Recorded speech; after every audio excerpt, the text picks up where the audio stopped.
Hi guys, may nagpadala sa akin dito ng ng package.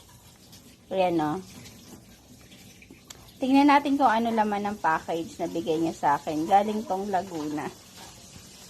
So, eto binuksan na nga yung isang balot. Nagpa-package at iluto ko daw to ng ng ilang version. Ilang version ba magagawa natin dito? Taran! Ito po yung papackage niya. Lutuin ko daw to ng ilang version ba ang gusto niya. Ilan daw version magagawa ko dito dahil nakita niya yung pako version ko na dalawang putahe, ginataan at ensalada. So eto, naisip ko naman dito, gagawin natin ginataan, ang gisa, kinilaw, at torta, pwede natin siya magawa, at saka adobo. So, yun yung pwedeng lutuin dito sa pusong to. Tortang puso, ginataang puso, kinilaw na puso, adobong puso. So, yun. Apat na version po ang ating lulutuin for today's video. So, ito na, tinanggal ko lang yung mga magugulang na, ano bang tawag dyan? Basta yung mga first layer, second layer, hanggang third layer ng puso ng saging natin. At akin na tong hihiwain.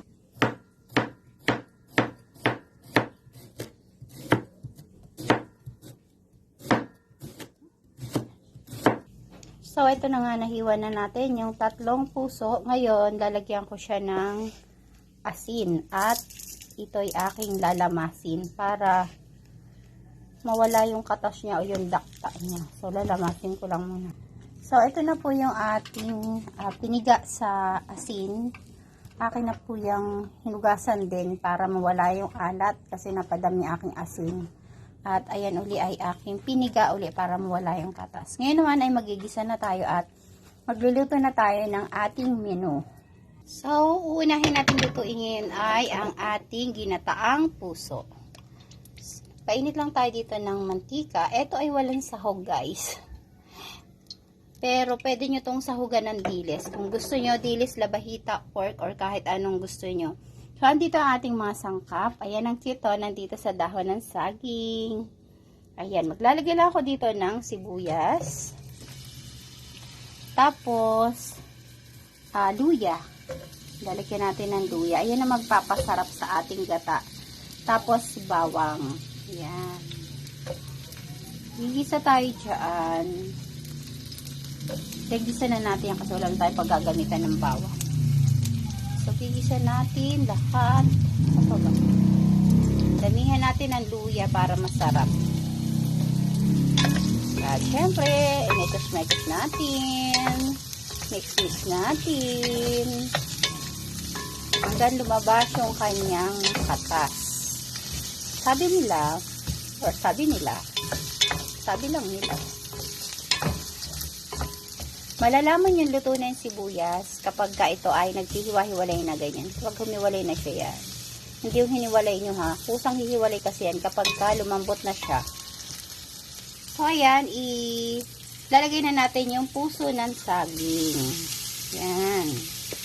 Ito ay gigisa natin. Tapos mag-iiwan tayo dito ng ating pang-ensalada. Papayan. So, ayan, lalagay ko na rin yung sili para manuot yung anghang. So, ito na ating ginataang gata. Pwede nyo siya lagyan ng kung anong gulay na gusto nyo na pwedeng ihalo dito sa puso. Tapos, lalagyan ko lang siya ng oyster sauce. Ngayon, dito naman tayo sa ating kilawing puso. Lagyan natin ng suka. So, lamasin mo lang to ng suka. Sinalin ko lang siya sa isang lalagyan. Lalagyan ko naman siya ng sibuyas, paminta, asin, at sili. At ang ating final touch dito sa ating kinilaw na puso ay lalagyan natin siya ng gata. So, dito tayo sa ating pangatlong dish, ang ating fried usual, maglagay tayo ng mantika. So, ito na po yung ating tortang puso, ginataang puso, kinilaw na puso. Thank you for watching!